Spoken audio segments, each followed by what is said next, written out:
अस्सलाम वालेकुम। आज मैं आपको बताऊंगा कि रमज़ान के रोज़े रखने के बाद जो है जो मैदे की प्रॉब्लम्स है, बदहज़मी, गैस वगैरह, मोशन वगैरह, उसका आप कैसे जो है ना हल कर सकते हैं।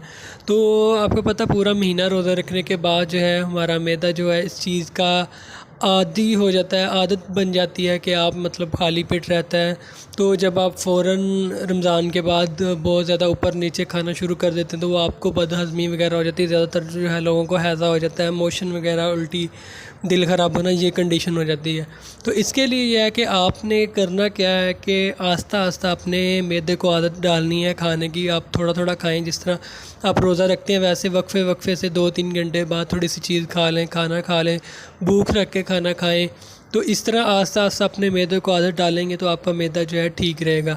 तो अगर आप ज़बरदस्ती ऊपर नीचे खाना शुरू कर देंगे तो आपको जो है बदहज़मी हो जाएगी, आपका पेट ख़राब हो जाएगा, हैज़ा, उल्टी, मोशन वगैरह लगना शुरू हो जाएंगे।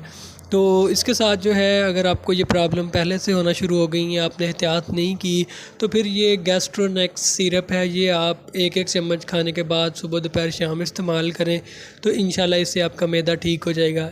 अगर ये आप इस्तेमाल नहीं करना चाहते तो फिर आप राइज़ के साशे जो है 20 mg या 40 mg वो इस्तेमाल करें। और इसके अलावा जो है पुदीना, अदरक वगैरह, उसके अलावा जो है अनारदाना वगैरह, इसकी चटनी वगैरह इस्तेमाल करें, ये भी आपके लिए फ़ायदेमंद साबित होगी।